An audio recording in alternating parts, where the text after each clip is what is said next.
Assalamualaikum, selamat datang kembali di Guru Gembel Channel. Nah, beberapa waktu yang lalu, pejabat-pejabat kita kompak bikin proyek film, atau lebih tepatnya FTV atau sinetron lah ya. Di mana di sana mereka digambarkan sebagai orang yang datang ke tempat bencana kemudian memberikan penghiburan kepada rakyat.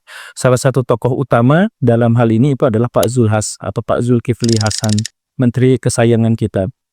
Beliau datang dengan sepikul beras yang dibawa di pundaknya yang akan diserahkan kepada warganya. Sebenarnya di sini ada kesalahan skenario mungkin ya, di mana orang-orang yang ada di belakangnya, ajudan-ajudannya, kru-krunya itu tidak nampak membantu gitu. Padahal kan seharusnya membantu ya, cuman mungkin dalam skenario-nya kepikirannya itu adalah bahwa mereka itu kan cuma figuran, dan karena itu mereka itu tidak membutuhkan pencitraan. Dan karena tidak membutuhkan pencitraan ya maka mereka tidak bawa apapun gitu. Jadi yang disuruhnya ya cuma Pak Zulhas saja. Pak Zulhas juga pada waktu itu digambarkan sebagai orang yang menyapa warga, menghibur warga, ngajak ngobrol, memberikan berbagai harapan dan meminta aspirasi dari mereka. Itu dalam sinetronnya seperti itu. Bukan hanya Pak Zulhas sebenarnya, kita juga menemukan ada putrinya yang juga berasal dari partai politik yang sama, itu melakukan tindakan yang kurang lebih serupa, yaitu ngepel, bersih-bersih rumah warga terdampak dan sebagainya. Ada juga Kang Farel yang lagi-lagi berasal dari partai politik yang sama, tapi karena beliau tuh tampan dan tubuhnya sangat atletis, maka yang beliau lakukan itu tidak sampai harus ngepel gitu dan lain sebagainya, tidak. Tetapi cukup tunjuk sana tunjuk sini, gini gini gini sambil ngobrol begini begitu begitu ya. Tapi itu sebenarnya sudah menunjukkan karakteristik dan citra yang sangat positif. Film-film itu kemudian juga dirangkum dalam sebuah plot yang lebih besar, di mana muncullah Pak Prabowo Subianto sebagai tokoh yang paling utamanya, dan di situ beliau mengajak kepada warga untuk ikut membantu, ditambah dengan pidatonya yang sangat luar biasa, memberikan harapan. Kalian semua mau saya tangkap malingnya? Nah, begitu kan? Hidup Prabowo, kata ibu-ibu yang menonton tepat di depan kamera itu. Kita nggak tahu di belakang kamera itu ada apa, tetapi di depan kamera kita kita ditunjukkan hal yang seperti itu. Dan pada akhirnya film itu ditutup oleh turunnya puluhan ton bantuan dari masyarakat Indonesia, dari negara Indonesia kepada korban terdampak. Tapi masalahnya di situ, dalam setiap karungnya ada poster tertulis bantuan dari Presiden lengkap dengan wajah Pak Prabowo Subianto. Kita berharap banget bahwa kita tuh bisa disajikan film yang berkualitas, film yang bagus. Karena apa? Karena kita tuh berharap bahwa kita tuh bisa percaya kepada pemimpin-pemimpin kita, bahwa setiap kali kita bertemu dan melihat pemimpin-pemimpin kita tuh berharap bahwa mereka tuh bisa memberikan rasa optimisme buat kita gitu. Tetapi setiap kali kita menyaksikan dagelan-dagelan mereka, sinetron-sinetron mereka, kita tuh justru pesimis, kita tuh justru drop. Banyak orang yang akhirnya menjadi antipati terhadap nonton sinetron politik karena endingnya tuh selalu sama gitu. Bahwa pencitraan ini tuh kelihatan banget gitu. Jadi film ini kualitasnya itu jelek luar biasa. Skenarionya jelek. Kemudian pengambilan videonya juga jelek. Kemudian hasilnya itu juga kelihatan banget palsunya gitu. Lebih kelihatan palsunya dibandingkan kita nonton Smackdown. Gitu kan Baraya, dan di luar kejelekan sinetron itu ada sesuatu yang bahkan jauh lebih menyakitkan daripada itu, yaitu moral-moral pejabat kita justru terbukti betapa buruknya mereka. Coba Baraya cek ya, sekarang Baraya pikirkan, penuhi otak Baraya dengan imajinasi, dengan pikiran, dengan gambaran, dengan bayangan. Ada bencana, yang bencana itu telah menyebabkan kematian ribuan orang, menyebabkan kerusakan terhadap infrastruktur, bangunan-bangunan, fasilitas publik, itu rusak semuanya. Dan kerugiannya itu mungkin sampai ratusan triliun rupiah. Dan itu disebabkan oleh apa? Di antaranya oleh pejabat-pejabat yang kemudian datang dan malah bikin pencitraan gitu. Kerusakan yang parah, kematian yang banyak, kerusakan yang masif disebabkan oleh pejabat. Pejabat itu malah flexing, pejabat itu malah pencitraan, malah cari muka di situ. Dengan mengendarai rasa frustasi kita, stres kita, ketertekanan kita, pejabat-pejabat itu datang cari muka. seburuk apa sih mental mereka, seburuk apa sih moral mereka, kita tuh baraya, ya ada di antara baraya yang nggak sampai nyumbang ke mereka gitu, ada yang berhasil nyumbang tapi ada juga yang nggak. Tapi bahkan ketika kita nggak nyumbang pun kita nggak akan manfaatin bencana itu untuk cari muka.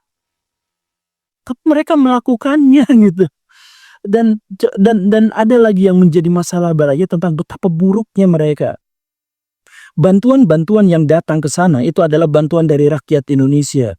Bantuan-bantuan itu berasal dari uang negara, dari APBN, dari APBD, yang itu semua juga dapat dari pajak-pajak kita. Itu adalah urunan dari rakyat Indonesia semuanya. Lalu mereka datang, nempelin foto di sana bahwa ini adalah bantuan dari saya. Gimana nggak kesel baraya dengan begitu buruknya ini. Saya tuh pengen marahnya tuh sejadi-jadinya gitu. Kenapa mereka tuh, moralitas mereka tuh di mana gitu, etika mereka tuh di mana lagi korban bencana disebabkan sama mereka, merekanya malflexing, pencitraan, kemudian mengklaim semua bantuan-bantuan dari rakyat itu sebagai bantuan dari milik mereka sendiri. Dan ini baraya, pada akhirnya kita juga sekarang tidak bisa menyalahkan mereka karena kita tuh udah full gitu. Udah full kemarahannya, jadi kita nggak bisa lebih daripada itu. Cuman kita tuh bayangkan, mari kita lihat perspektif yang lain bahwa ya mereka menjadi seperti itu tuh kan gara-gara kita juga gitu. Ya kita marah sama mereka tapi udahlah, udah nggak bisa diapa-apain. Kita pikirkan jangan-jangan mereka melakukan itu tuh karena pikiran kita sendiri, karena keinginan kita sendiri gitu. Maksudnya kalau baraya baca buku filsafat politik misalkan dari Machiavelli gitu, kan Machiavelli itu menuliskan sebuah saran kepada para pemimpin, kepada para pejabat-pejabat, bahwa mereka tuh harus terus-terusan mengawasi opini publik dan kemudian menjadikan opini publik itu sebagai landasan pencitraan mereka, landasan gimmick mereka. Dan mereka itu harus terus-terusan nampak bermoral di depan rakyat walaupun di belakangnya mereka bebas melakukan hal-hal yang paling oportunis sekalipun. Pikirannya kan begitu. Nah, jadi karena itulah maka kenapa pejabat-pejabat itu melakukan pencitraan? Ya demi mendapatkan simpati publik. Dan artinya apa? Simpati publik yang mereka cari itu adalah yang seperti itu. Jadi mereka sendiri dituntut berperan untuk menjadi seperti itu karena jangan-jangan kita menginginkan itu. Makanya dalam tradisi Islam misalkan kan disebut bahwa pemimpin-pemimpin yang zolim, yang jahat, yang lalim, yang bengis itu sebenarnya adalah azab untuk masyarakat yang ahli maksiat. Atau dalam pemikiran orang-orang demokrasi, pemimpin itu sesungguhnya adalah representasi dari rakyat. Karena pemimpin itu dipilih oleh rakyat, maka pemimpin itu ya tidak jauh dari apa yang diperbuat, apa yang diinginkan, apa yang diharapkan oleh rakyat. Jadi kalau kita melihat Pak Zulhas seperti itu, Pak Prabowo seperti itu, Kang Farel seperti itu, jangan-jangan itu memang keinginan kita, jangan-jangan itu kehendak kita. Coba sekarang kita berpikir, kenapa ada pemimpin yang korup? Ya karena ketika pemimpin itu mau nyalon, dia bayar amplop kita 30.000, 50.000 dan kita nyoblos gara-gara itu. Jadi sejak awal dia menyuap kita dan kita memilih para penyuap itu sebagai pemimpin. Ya jadi itu dosa kita juga sebenarnya karena kita memilih orang yang begitu. Atau misalkan kita juga melihat ada kejadian, kenapa ada politisi yang bikin pencitraan aja terus. Ya karena rakyat Indonesia itu gampang sekali untuk dibohongin, gampang sekali untuk kagum, gampang sekali untuk muji-muji dan apresiasi gitu. Dan banyak pejabat-pejabat yang seperti itu. Jadi ada pejabat nonjol sedikit langsung dipuji habis-habisan. Mungkin karena itulah pejabat-pejabat kita pada akhirnya memilih jalan untuk menjadi tukang pencitraan. Jadi pada akhirnya ya oke, mereka full kesalahannya di sana, mereka tidak amanah selamanya. Tapi ya kita yang memilih mereka. Coba cek baraya, siapa yang sangat bertanggung jawab terhadap kerusakan di Sumatera? Kita sebutkan beberapa di antaranya ya misalkan ya. Pak Raja Juli, beliau itu adalah Menteri Kehutanan. Pas kita cek, ternyata Pak Raja Juli itu bukan pakar kehutanan. Beliau itu lulusan pesantren, kemudian ikut ke dalam kegiatan-kegiatan akademis, masuk ke sekolah-sekolah, masuk ke kampus-kampus untuk belajar dan sebagainya. Tapi semua karya ilmiah yang dia buat itu berhubungan dengan ideologi Islam. Di mana hubungannya dengan kepakarannya atas kehutanan itu tidak diketahui. Tapi kenapa dia terpilih? Karena mungkin karena rakyat kita memang tidak peduli pada hutan, rakyat kita tidak peduli pada lingkungan, dan karena itu ketika orang yang diamanahi untuk megang hutan adalah orang yang tidak berkompeten, kita sejak awal fine-fine aja, komplainnya tidak komplain, baik-baik aja gitu. Kemudian kita juga misalkan bisa cek Pak Bahlil gitu. Pak Bahlil itu kan yang membuka pertambangan, membuka investasi di sana di Sumatera begitu kan, termasuk dengan merusak lingkungan, anggaplah seperti itu. Dia berkompeten nggak dalam investasi itu? Ya kan kata Pak Prabowo sendiri bahasa Inggrisnya aja nggak bisa. Kalau begitu, tapi kenapa kita biarkan dia jadi pemimpin? Ya karena kita memang tidak peduli pada pemerintahan, ya kita abai saja. Karena ketidakpedulian kita kepada pemerintahan, kita abaikan kita tidak peduli pada hutan, kita tidak peduli pada lingkungan dan sebagainya, maka pejabat-pejabat yang disimpan gitu juga sesuai dengan apa yang kita abaikan. Makanya kalau kita harus marah kepada pejabat itu sudah mentok, tapi mari kita pikirkan kemarahan itu tuh tidak boleh berhenti pada kemarahan, tapi ayo kita sama-sama memperbaiki diri agar nanti kita tidak memilih pemimpin-pemimpin yang bayar, pemimpin-pemimpin yang nyuap, pemimpin-pemimpin yang korup, pemimpin-pemimpin yang tidak peduli pada lingkungan.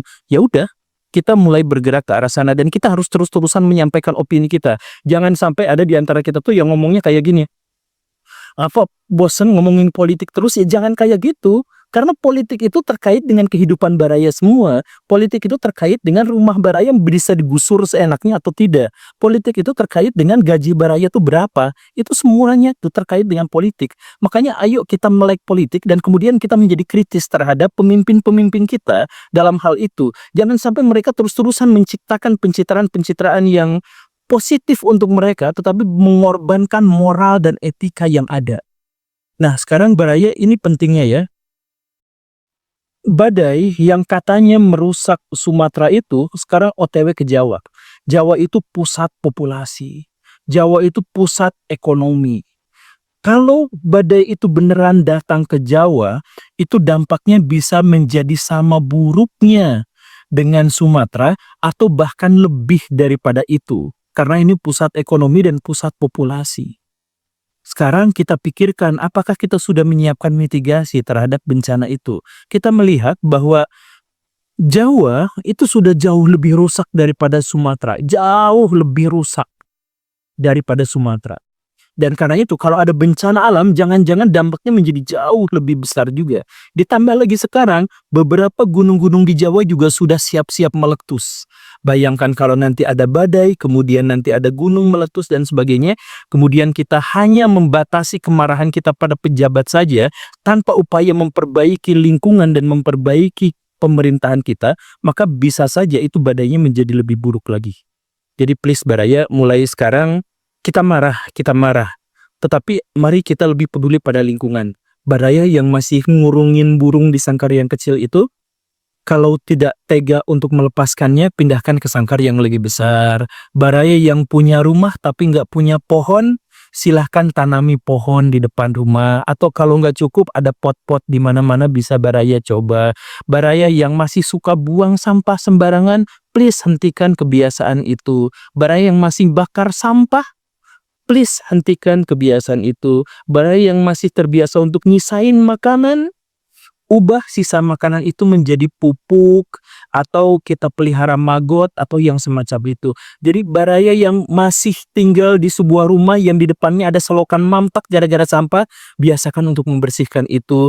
Baraya yang punya platform media, silahkan suarakan kepedulian Baraya terhadap lingkungan. Baraya yang masih punya keluarga dan teman-teman yang masih merusak lingkungan, Baraya peringatkan kepada mereka. Yuk sekarang kita jadikan amarah kita yang besar kepada pejabat-pejabat yang tidak amanah itu menjadi sesuatu yang lebih produktif. Kita mitigasi bencana, kita persiapkan semuanya menjadi lebih baik agar kehidupan kita juga menjadi lebih baik. Indonesia sudah rusak parah. Tapi kalau kita sibuk untuk marah-marah, itu tidak produktif. Mari kita gunakan kemarahan kita sebagai bahan bakar untuk menciptakan solusi dan perbaikan agar kita semua menjadi lebih baik nasibnya. Terima kasih karena sudah menyimak. Saya Guru Gembul. Assalamualaikum warahmatullahi wabarakatuh.